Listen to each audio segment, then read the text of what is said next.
بسم اللہ الرحمن الرحیم۔ کل کے درس میں حضرات کی خدمت میں یہ بات عرض کی تھی کہ بعض نفلی عبادت ان کا اجر و ثواب بہت زیادہ بیان کیا گیا ہے، اور نماز ویسے بھی ایک ایسی عبادت ہے جو اللہ کی قرب اور نزدیکی کا ذریعہ بنتی ہے۔ حدیث قدسی ہے کہ رسول اللہ صلی اللہ علیہ وسلم نے ارشاد فرمایا کہ اللہ تعالیٰ فرماتے ہیں کہ جو چیز میں نے اپنے بندے پر فرض کی ہے اس کے علاوہ کسی اور چیز کے ذریعے وہ میرے نزدیک نہیں آ سکتا، میرا قرب اور نزدیکی حاصل نہیں کر سکتا۔ مطلب اللہ پاک کے قرب کی سب سے جو زیادہ اللہ کے قریب کرنے والی چیز ہے وہ فرض نماز ہے، اور پھر ارشاد فرمایا کہ میرا بندہ وہ نفلی نماز ادا کرتا رہتا ہے یہاں تک کہ وہ میرے اتنے قریب ہو جاتا ہے کہ میں اس کی آنکھ بن جاتا ہوں جس سے وہ دیکھے، اس کے کان بن جاتا ہوں جس سے وہ سنے، اور اس کے ہاتھ بن جاتا ہوں جس سے وہ پکڑے۔ اور مطلب یہ ہے کہ بندہ نفلی عبادت کرتے کرتے اللہ کا دوست بن جاتا ہے، اور اس کے تمام اعمال اللہ پاک کے حکم کے مطابق ہوتے ہیں۔ پھر اسی حدیث میں الفاظ ہیں کہ جس نے میرے ولی سے دشمنی کی اس کے خلاف میرا اعلان جنگ ہے۔ مطلب بندہ فرض نماز ادا کرتا ہے، پھر نفلی نماز کا بھی اہتمام کرتا ہے، تو وہ انسان اللہ کا ولی بن جاتا ہے، اللہ کا ولی بن جاتا ہے، اللہ کا دوست بن جاتا ہے، اللہ کا پیارا بندہ بن جاتا ہے۔ تو کچھ نمازوں کا ذکر آپ نے سن لیا تھا، اور کچھ نمازوں کا انشاءاللہ آج ذکر ہوگا۔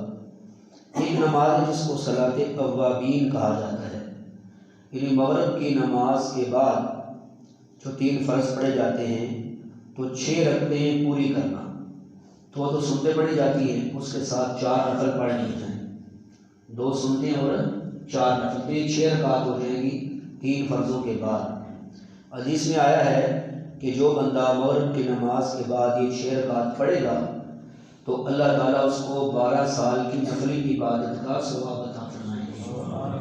12 سال کی نفلی عبادت کا اللہ تعالیٰ ثواب عطا فرمائیں گے۔ تو یہ بات پہلے بھی آپ رات کی خدمت میں عرض کی تھی کہ اللہ پاک نے اپنے آخری نبی صلی اللہ علیہ وسلم کی امت کو پہلی امتوں کی بنسبت امت تھوڑی عطا فرمائی ہے، لیکن نیکیاں اور ثواب، اجر و ثواب کمانے کے موقع اللہ نے ان سے زیادہ عطا فرمائے۔ اب دیکھیں جی، 2 سنتیں تو ہم پڑھتے ہی ہیں، 4 نفل ساتھ پڑھ لیں تو 12 سال کی نفلی عبادت کا ثواب اللہ تعالیٰ عطا فرمائیں گے۔ کتنا زیادہ اجر و ثواب ہے۔ اور اس طرح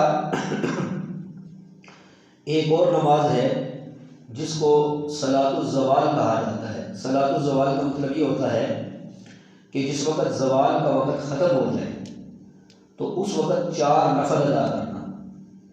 ایک تو ہے نا جو سنت موقدہ ہم پڑھتے ہیں زور کی نماز سے پہلے، وہ نہیں، جب زوال کا وقت ختم ہو جائے تو 4 نفل ادا کرنا، خواہ 2 کر کے پڑھ لیں یا 4 اکٹھے پڑھ لیں، اس کو صلاۃ زوال کہا جاتا ہے۔ تو اس کے بارے میں بھی حدیث میں آیا ہے کہ جو بندہ یہ نفل پڑھے اللہ کریم اس کے لیے جنت کے اندر ایک مکان بنا دیتے ہیں، گھر بنا دیتے ہیں۔ یہ زوال کی جو نماز صلاۃ زوال اس کو کہا جاتا ہے۔ اس کے علاوہ ایک نماز ہے صلاۃ التسبیح۔ صلاۃ التسبیح کی جو نماز ہے اس کی بھی بڑی فضیلت ہے۔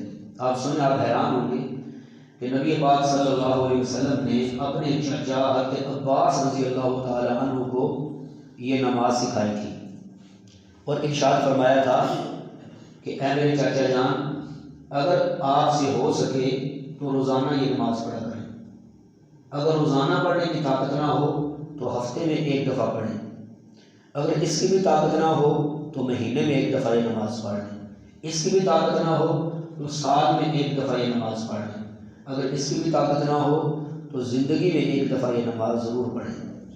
اور پھر کیا ارشاد فرمایا کہ یہ جو صلاۃ التسبیح ہے اللہ تعالیٰ اس کی وجہ سے کبیرہ صغیرہ، اگلے پچھلے، نئے پرانے، خفیہ اعلانیہ، ہر طرح کے گناہ اللہ پاک اس نماز کی برکت سے معاف فرما دیتے ہیں، صلاۃ التسبیح کی برکت سے، ہے نہیں؟ تو صلاۃ التسبیح نماز پڑھنے کا کیا طریقہ ہے یہ بھی اچھی طرح سمجھ لیں۔ صلاۃ التسبیح نماز پڑھنے کا طریقہ یہ ہے کہ آپ نے 4 رکعت نماز صلاۃ التسبیح کی نیت کر کے آپ نے نیت باندھ لی ہے. پھر پہلی رکعت میں ثنا پڑھنے کے بعد 15 دفعہ یہ کلمہ پڑھنا ہے، سبحان اللہ والحمد للہ ولا الہ الا اللہ واللہ اکبر. اگر پورا کلمہ کہا ہے تب بھی ٹھیک ہے، ولا حول ولا قوت الا باللہ العلی العظیم. تو یہ ثنا پڑھ کے کتنی دفعہ پڑھنا ہے یہ کلمہ جی؟ 15 دفعہ. پھر اس کے بعد سورہ فاتحہ پڑھنی ہے، پھر 7 سورت ملانی ہے، پھر 10 بار یہ کلمہ پھر پڑھنا ہے. جب قرات کر لیں تو 10 بار پھر یہ کلمہ پڑھنا ہے. پھر اللہ اکبر کہہ کے رکوع میں جانا ہے، رکوع کی تسبیح پڑھنے کے بعد پھر 10 بار یہ کلمہ پڑھنا ہے. پھر سمیع اللہ لمن حمدہ ربنا لک الحمد کہہ کے کھڑے ہو کر پھر 10 مرتبہ یہ تسبیح پڑھنی ہے، یہ کلمہ پڑھنا ہے. پھر سجدے میں جانا ہے تو سجدے کے اندر پہلے سبحان ربی الاعلیٰ 3 دفعہ پڑھ کے پھر 10 بار یہ کلمہ پڑھنا ہے. پھر ایک سجدہ کر کے بیٹھ جانا ہے، پھر 10 بار یہ کلمہ پڑھنا ہے. پھر دوسرے سجدے میں جانا ہے تو تسبیح سبحان ربی الاعلیٰ پڑھ کے پھر 10 بار یہ کلمہ پڑھنا ہے. تو یہ کل ہو جائے گا کہ ایک رکعت میں 75 دفعہ. کتنے دفعہ ہو جائے گا؟ 75 دفعہ ہو جائے گا. پھر ایسے جب دوسری رکعت میں کھڑے ہونا ہے تو قرات شروع کرنے سے پہلے 15 دفعہ یہ کلمہ پڑھنا ہے. پھر سورہ فاتحہ، پھر سورت ملانی ہے، پھر 10 بار. پھر ایسے آگے وہی ترتیب ہے. جب اتحیات میں بیٹھ جانا ہے تو اتحیات کے اندر پھر یہ کلمہ نہیں پڑھنا. ایک سجدہ کر کے بیٹھنے پہ تو پڑھنا ہے، لیکن جب اتحیات میں بیٹھنا ہے تو پھر یہ کلمہ نہیں پڑھنا. پھر جب اتحیات پڑھیں تو مکمل پڑھیں، کیونکہ 4 نفل کا اصل طریقہ اور سنت غیر موقع کا اصل سنت طریقہ یہی ہے کہ جب 2 رکعتیں پڑھ کے بیٹھ جائیں پھر مکمل اتحیات پڑھیں یوم یقوم الحساب تک. ٹھیک ہے؟ پھر کھڑے ہوں تو سبحان اللہ شروع کریں. ٹھیک ہے؟ تو پھر تیسری رکعت میں پھر ثنا پڑھ کے پھر 15 دفعہ یہ کلمہ پڑھیں. پھر قرات کے بعد 10 بار یہ کلمہ پڑھیں. پھر رکوع میں جا کے 10 بار. پھر وہی ترتیب آگے ساری. تو یہ کل 4 رکعتوں کے اندر 300 دفعہ یہ کلمہ ہو جائے گا. کتنے دفعہ ہو جائے گا؟ 300 دفعہ. ٹھیک ہے؟ تو ہر رکعت میں 75 دفعہ اس طرح یہ کلمہ پڑھتے جانا ہے. تو یہ آپ کو طریقہ سمجھ آ گیا سب کو صلاۃ التسبیح کا. تو ابھی رمضان شریف چل رہا ہے تو کوشش کریں ہم سب کہ بھی روزانہ ایک دفعہ یہ تصویر صلاۃ التسبیح پڑھیں. آپ نے فضیلت سنی ہے کہ فضیلت کتنی زیادہ ہے. تو باقی یہ ہے کہ کل بھی ہاں ہمارے گاؤں میں اعلان ہو رہا تھا کہ فلاں گھر میں صلاۃ التسبیح پڑھی جائے گی تو عورتیں آ جائیں وہاں. تو یاد رکھیں نفلی نماز کی جماعت نہیں ہوتی. بات سمجھائیں، حضرات فقہاء نے واضح طور پر منع کیا ہے کہ نفلی نماز کی جماعت نہ کرائی جائے. اب ہر محلے میں ہر گاؤں میں ایسی بچیاں موجود ہیں جو مدرسے میں پڑھی ہوئی عالمہ فاضلہ موجود ہیں، تو خواتین اس طریقہ سیکھ کے پڑھ لیا کریں. گھروں میں پڑھیں، الگ الگ پڑھیں. جیسے ابھی آپ سن رہے ہیں صلاۃ التسبیح کا طریقہ، جب آپ کو طریقہ سمجھ آ گیا تو آپ اپنا الگ پڑھیں، گھر میں پڑھ لیں یا مسجد میں پڑھ لیں. لیکن جو نفلی نماز ہوتی ہے اس کی جماعت نہیں ہوتی. سمجھ آ رہی کہ نہیں آ رہی؟ تو یہ عورتیں اکٹھی ہوتی ہیں گھر میں، پھر ایک خاتون آ کے کھڑی ہوتی ہے اور وہ سب کو صلاۃ التسبیح پڑھا رہی ہوتی ہے. تو نفلی نماز جو ہوتی ہے نا اس کی جماعت نہیں ہوتی. وہ الگ الگ پڑھیں، اپنے اپنے پڑھیں، سیکھ لیں اور اس کے بعد اپنے اپنے نماز پڑھیں. تو سب نے ارادہ کیا نا انشاءاللہ صلاۃ التسبیح پڑھنے کا انشاءاللہ. مکروہ وقت نہ ہو یا ایسا وقت ہے جس میں نوافل پڑھنے سے منع کیا گیا. باقی کسی وقت بھی صلاۃ التسبیح پڑھی جا سکتی ہے اور اس کا بہت زیادہ اجر و ثواب ہے. ایک اور نماز ہے نماز استخارہ. نماز استخارہ کا مطلب یہ ہے کہ جب آپ نے کوئی بھی خیر کا کام کرنا ہے، اچھا کام کرنا ہے، نیکی کا کام کرنا ہے تو اس سے پہلے اللہ پاک سے مدد مانگ لیں. ٹھیک ہے؟ اصل اس مقصد نماز پڑھنے کا یہ ہوتا ہے، اصل مقصد یہ ہوتا ہے کہ آپ کوئی بھی اچھا کام، خیر کا کام کرنا چاہتے ہیں تو اس میں اللہ تعالیٰ سے مدد مانگیں نماز استخارہ کے ذریعے. اور کبھی ایسے ہوتا ہے کہ بندہ وہ کام کرنا چاہتا ہے اس میں تردد ہوتا ہے کہ پتہ نہیں نفع ہوگا کہ نقصان ہوگا، اس کے لیے بھی نماز استخارہ پڑھنی چاہیے. جیسے حدیث میں آتا ہے کہ جب دو میں سے کوئی کہیں سفر کرنے لگے یا نکاح کرنے لگے، شادی کرنے لگے تو اس سے پہلے استخارہ کر لیں. اللہ تعالیٰ کے لیے اس کام کے اندر خیر اور برکت شامل ہو جائے گی، کیونکہ استخارے کی جو دعا ہے اس کے اندر بھی یہی چیز مانگی گئی ہے. اللہ تعالیٰ سے خیر مانگی گئی ہے، بھلائی مانگی گئی ہے، اچھائی مانگی گئی ہے، شر سے پناہ مانگی گئی ہے. تو اصل مقصد ہے نماز استخارہ کا یہ. اور پھر بعض بزرگوں نے جو یہ بات لکھی ہے کہ بھی کبھی کبھی خواب کے اندر بھی اللہ تعالیٰ کی طرف سے اشارہ مل جاتا ہے تو وہ بھی صحیح ہے، لیکن وہ لازم نہیں ہے کہ نماز استخارہ پڑھنے کے بعد اشارہ ملے گا. کئی لوگ اس انتظار میں ہوتے ہیں کہ ہمیں اشارہ ملے. یہ مقصد نہیں ہے. اصل مقصد ہے کہ آپ خیر کا کام کرنا چاہتے ہیں، بھلائی کا کام کرنا چاہتے ہیں تو آپ نماز استخارہ پڑھیں، اللہ کی مدد اس میں شامل ہو جائے. سمجھ آ گئی کہ نہیں آئی؟ ہاں یہ بات بزرگوں نے فرمایا کہ آپ 2 دفعہ پڑھ لیں، اپنا 1 دفعہ پڑھیں، پھر 3 دفعہ پڑھیں، 7 دفعہ پڑھیں تو انشاءاللہ 7ویں دفعہ تک آپ کو خواب میں کوئی نہ کوئی اشارہ ملے گا، اچھی چیز نظر آئے تو اس کا مطلب یہ ہے کہ یہ کام آپ کے لیے بہتر ہے، کوئی بری چیز نظر آئے تو اس کا مطلب یہ ہے کہ یہ آپ کے لیے کام بہتر نہیں ہے، لیکن یہ کوئی چیز لازم نہیں ہے نماز استخارہ کے لیے۔ یہ بات آپ کو سمجھا دی ہے۔ تو نماز استخارہ کا کیا طریقہ ہے جی؟ نماز استخارہ کا سب سے بہتر طریقہ یہ ہے کہ رات کو سونے سے پہلے عشاء کی نماز کے بعد آپ 2 رکعت پڑھیں نماز استخارہ کی نیت سے، یا 4 رکعت پڑھ لیں تب بھی ٹھیک ہے، 2 پڑھ لیں تب بھی صحیح ہے، 4 رکعت نفل پڑھ لیں تب بھی صحیح ہے۔ تو اپنے مقصد کو ذہن میں رکھتے ہوئے آپ نماز استخارہ یہ 2 رکعت یا 4 رکعت پڑھیں، اس کے بعد تسبیحات کر کے درود شریف پڑھ کے پھر وہ مخصوص دعا ہے نماز استخارہ کی وہ آپ پڑھیں، اور وہاں پر لکھا ہوتا ہے حاضر الامر، وہاں پر اپنے کام کا نام لیں یا دل میں اس کا نیت کریں کہ میں اس کام کے لیے استخارہ کر رہا ہوں، ٹھیک ہے، پھر اس کے بعد آپ سو جائیں۔ تو یہ نماز استخارہ کا طریقہ ہے، اور یہ بڑی برکت والی نماز ہے، اللہ تعالیٰ کی طرف سے خیر اور برکتیں اس کام کے اندر شامل ہو جاتی ہیں۔ یہ سمجھا دی بات آپ کو۔ اس کے علاوہ ایک اور نماز ہے صلاۃ الحاجت، جب کوئی مشکل آ جائے، پریشانی آ جائے، کوئی کام نہ ہو رہا ہو ہے جی، تو یا ایسا کام جس کے اندر کوئی پریشانی کا خطرہ ہو، تو حدیث میں آتا ہے کہ بندہ اچھی طرح وضو کرے، 2 رکعت نماز صلاۃ الحاجت پڑھے، اللہ پاک سے اپنے اس کام کو کروانے کے لیے 2 رکعت نماز پڑھے، اور اس کے بعد پھر تسبیحات کر کے درود شریف پڑھ کے یہ دعا پڑھے، لا الہ الا اللہ الحلیم الکریم سبحان اللہ رب العرش العظیم والحمد للہ رب العالمین اسألک موجبات رحمتک وعزائم مغفرتک والغنیمۃ من کل بر والسلامۃ من کل اثم لا تدع لنا ذنبا الا غفرتہ ولا ہما الا فرجتہ ولا حاجة هي لك رضا الا قضیتها یا ارحم الراحمین۔ تو اللہ تعالیٰ اس کی حاجت کو پورا فرمائیں گے، اللہ تعالیٰ اس کی حاجت کو پورا۔ یہ ہوتا ہے 2 رکعت نماز صلاۃ الحاجت پڑھ کے یہ دعا پڑھنا، ٹھیک ہے جی۔ اس کے علاوہ ایک نماز اور بھی ہے، وہ ہے صلاۃ التوبہ۔ جب بندے سے کوئی گناہ ہو جائے تو بندہ 2 رکعت نماز صلاۃ التوبہ پڑھ کے رو کے اور اللہ تعالیٰ سے اپنے گناہوں کی معافی مانگے۔